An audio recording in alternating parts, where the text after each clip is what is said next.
Muito obrigado a Sua Excelência, presidente desta sessão, senadora Vanessa Graziotin, lamentando o atraso a que fui submetido e não ter podido comparecer na primeira parte desta reunião. Mas, senhora presidente Vanessa Graziotin, senhoras e senhores senadores, a história do Brasil revela que nossas 8 constituições federais materializaram-se em instituto jurídico como motivação, resposta ou remédio de conformação às instabilidades políticas, mesmo nos casos em que não houve mudança do sistema político ou do regime político. Assim sucedeu na independência do país em 1822, com nossa primeira Constituição em 1824, outorgada pelo então imperador. Da mesma forma, a proclamação da República em 1889 nos legou a Carta Magna de 1891. O fim da República Velha, com a Revolução de 30, deu origem à Constituição de 1934 e, em sequência do Estado Novo, decorreu a Carta de 1937. A redemocratização do país, com a deposição do Dr. Getúlio Vargas em 1946, propiciou a Constituição de 1945, propiciou a Constituição de 1946. O período do governo militar, a partir de 1964, e o recrudescimento político por meio dos atos institucionais resultaram na Constituição de 1967 e, mais adiante, na emenda número 1 de 1969. Por fim, o novo processo de abertura política a partir da segunda metade da década de 1970 culminou em 1985 com a posse de um novo mandatário civil, o presidente, hoje senador, José Sarney. Ciente da tarefa que lhe cabia naquele processo de transformação política e de retomada da estabilidade das instituições democráticas, o presidente Sarney, logo em maio de 1985, encaminhou ao Congresso Nacional a Emenda Constitucional 25, adotando uma série de medidas preparatórias para a convocação da Assembleia Constituinte, formalizada depois pela Emenda 26, de 27 de novembro de 1985, e que seria, mais tarde, a responsável pela elaboração da nova Constituição Federal, a de 1988. Para tanto, imbuído da nova ordem política e social que se avizinhava, contou com o incondicional apoio, cada qual em sua área de atuação, na época, dos senhores presidentes Luiz Inácio Lula da Silva e Fernando Henrique Cardoso. Passados 25 anos de sua promulgação, a nossa atual Carta Magna, a segunda de maior vigência e duração no período republicano, e a terceira de nossa história, trouxe o país de volta à normalidade institucional e à consolidação da democracia reconquistada. Esse crédito tem motivação assentada em um dos aspectos mais importantes do processo de elaboração adotado de forma ímpar na Constituição de 1987 e 1988.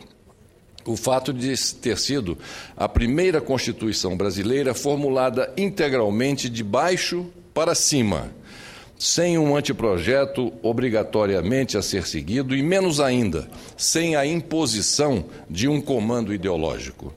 Sob a liderança firme, ponderada e a visão conciliadora de Ulisses Guimarães, que hoje empresta seu nome à honrosa medalha com que fomos condecorados, por iniciativa de Sua Excelência, o senador Vital do Rego, e apoiado por Sua Excelência, o presidente desta Casa, senador Renan Calheiros, a Constituinte definiu em seu regimento o modelo dos trabalhos a partir de subcomissões temáticas, com a participação de personalidades públicas e entidades da sociedade civil, reunidas depois em comissões, também por afinidade de temas. Finalmente, deu-se a incumbência maior à comissão de sistematização dos diversos textos aprovados pelas comissões que resultaram no projeto da nova Constituição. A resultante dessa inédita sistemática foi a aprovação de um texto comprovadamente o mais democrático e representativo das constituições brasileiras. Por isso mesmo, impõe-se necessário ser extenso, diversificado e, em muitas passagens, demasiadamente detalhado. Não obstante, são componentes que em nada desmerecem os seus objetivos, a sua missão. Como oportunamente assevera o jurista José Afonso da Silva, abro aspas, a Constituição de 1988 não é a Constituição ideal de qualquer grupo nacional. Talvez suas virtudes estejam exatamente em seus defeitos, em suas imperfeições, que decorreram do processo de sua formação, lenta, controvertida, não raro tortuosa, pois foi obra de muita participação popular, das contradições da sociedade brasileira e, por isso mesmo, de muitas negociações, fecho aspas. É este, senhor presidente Cacildo Maldaner, senhoras e senhores senadores, o retrato mais fiel e, ao mesmo tempo, o mais admirado de nossa lei maior. Foi dentro desse espírito de efervescência democrática permitido pela nova Carta que tive a honra, o orgulho e a responsabilidade de ter sido o primeiro presidente da República eleito pelo voto popular sob a égide, o conceito e o disciplinamento da nova Constituição. Nela se previa a realização, logo no ano seguinte, em outubro de 1989, melhor dizendo, em novembro de 1989, de eleições livres e diretas para presidente da República, depois de 29 anos de privação da sociedade brasileira na escolha de seu principal mandatário. Foi com a aura da reinauguração democrática que, ao tomar posse, prestei o juramento de fidelidade à Constituição, o qual cumpri por completo, notadamente nos momentos mais agudos de minha gestão. São inúmeros, unânimes e uníssonos os testemunhos de agentes públicos, políticos e analistas que vivenciaram de perto aquela época. Todos comprovam que, mesmo com o poder que detinha em mãos, jamais, em circunstância alguma ou sob qualquer pretexto, interferi na condução do processo de meu afastamento da presidência da República, a começar pelo regular curso dos trabalhos da Comissão Parlamentar de Inquérito. Acatei integralmente todas as demandas políticas e sociais.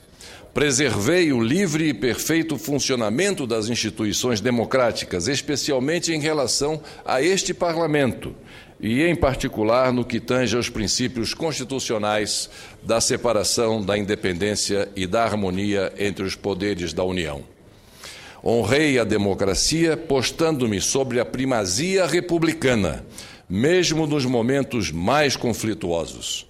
Recusei a adoção de subterfúgios políticos e propostas de ações salvadoras por instrumentos extremos de poder ou por atos de exceção. Respeitei as regras jurídicas vigentes em contraposição e a despeito de interpretações legais distorcidas, de cerceamentos de ampla defesa, de desrespeitos a formalidades e procedimentos essenciais e de atropelos regimentais, a mim impostos, mesmo que tácita ou expressamente. Relutei contra a injustiça e as agruras tão somente na seara jurídica, até que a verdade fosse recomposta 2 anos depois, com a minha absolvição pela mais alta Corte de Justiça do país. Em síntese, senhor presidente, procurei a cada instante, diante de cada ato daquele processo, incorporar por completo a essência democrática da nossa Constituição Federal e agir sob o comando de sua verdadeira natureza e concepção. Afinal, como primeiro presidente da República a jurá-la na posse, cabia-me a redobrada responsabilidade de não tisná-la sob qualquer pretexto, mesmo sendo alvo das mais insólitas campanhas. Posso afirmar, portanto, que o processo de impeachment a que fui submetido, com minha participação direta e isenta, serviu para consolidar a Constituição, então com apenas 4 anos de vigência. Produto de uma ordem constituinte e fruto da engenharia política, a Carta de 1989 consiste hoje numa obra jurídica íntegra, densa, porém inacabada. De minha parte, no exercício da presidência da República, sancionei uma série de importantes leis regulamentadoras da Constituição, como, por exemplo, o Código de Defesa do Consumidor, o Estatuto da Criança e do Adolescente, o Regime Jurídico Único dos Servidores Públicos Federais, dentre outras. Porém, resta ainda a nossa responsabilidade lapidá-la e coroá-la com a promoção de aproximadamente 200 regulamentações pendentes. Somente assim, creio que teremos nossa Carta Magna definitiva e integralmente aplicada. Por fim, senhor presidente Cacildo Maldaner, senhoras e senhores senadores, aos condecorados por esta casa, hoje, com a medalha Ulisses Guimarães, a todos aqueles que, de uma forma ou de outra, contribuíram com nossa reedificação democrática e, principalmente, à sociedade brasileira e suas instituições, deixo aqui registrada minha sincera congratulação pelos 25 anos de nossa Constituição Cidadã. Muito obrigado a todos, muito obrigado, senhor presidente, senhoras e senhores.